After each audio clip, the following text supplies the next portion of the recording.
The church's one foundation is Jesus Christ her Lord. She is his new creation. Good morning, I'm Andrew Whaley. By now I'm sure you've heard about the $2 trillion stimulus plan that Congress passed a few days ago, signed into law by the President. One of the keystones to that plan is money sent directly to families to help them through this crisis. And this will deliver urgently needed relief to our nation's families, workers, and businesses.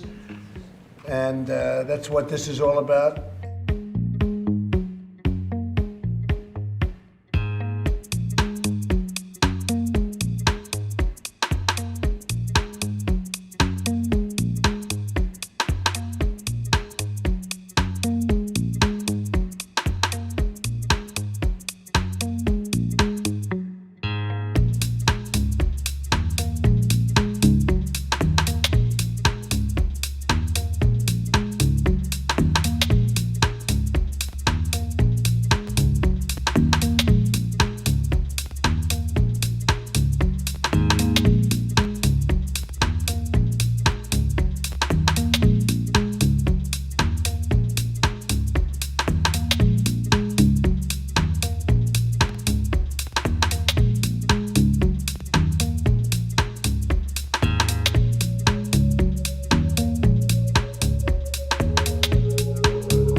Monies are intended to help families with essential expenses, but it ultimately leaves it up to the recipients of the money what is the greatest use of that resource.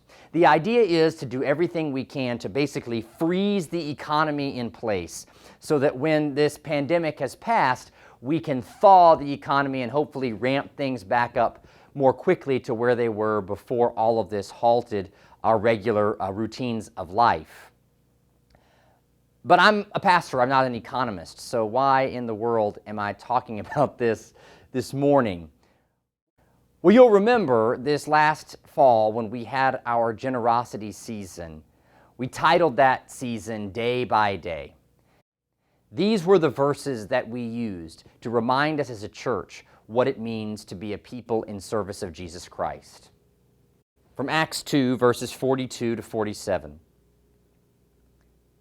They committed themselves to the teaching of the apostles, the life together, the common meals, and the prayers. Everyone around was in awe, all those wonders and signs done through the apostles, and all the believers lived in a wonderful harmony, holding everything in common. They sold whatever they owned and pooled their resources so that each person's need was met. They followed a daily discipline of worship in the temple, followed by meals at home, every meal a celebration, exuberant and joyful as they praised God. People in general liked what they saw. Every day, their number grew as God added those who were saved. Now, this does not mean that the early church was a commune. Biblical scholarship tells us that it wasn't that they literally had some common bank account that everybody's income went into, but it was a very generous, open-handed kind of sharing.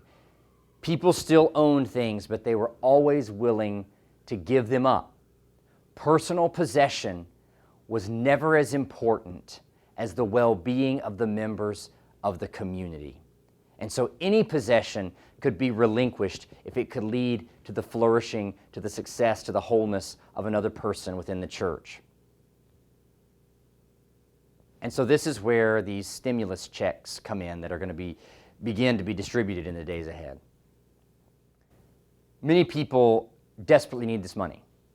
They've been laid off from their work. They can't make their mortgage payment. They can't pay their utilities.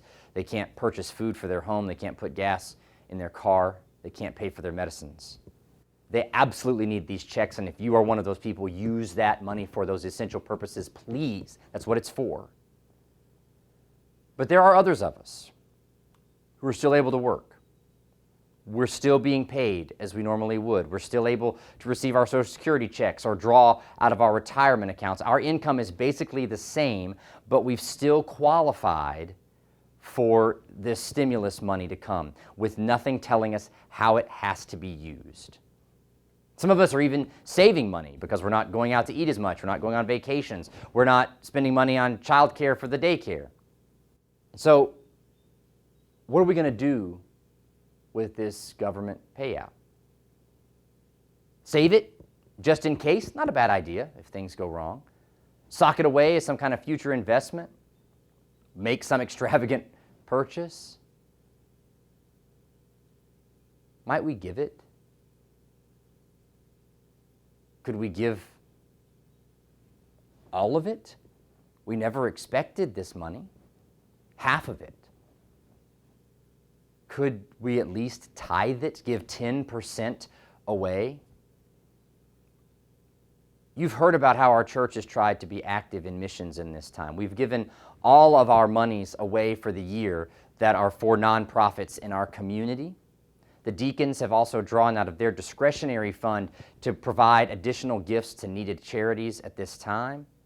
Our Hunger Mission Group made the decision to donate all the food we had stored in the food closet here at the church for the distribution to Lincoln Terrace and Hurt Park Elementary School students.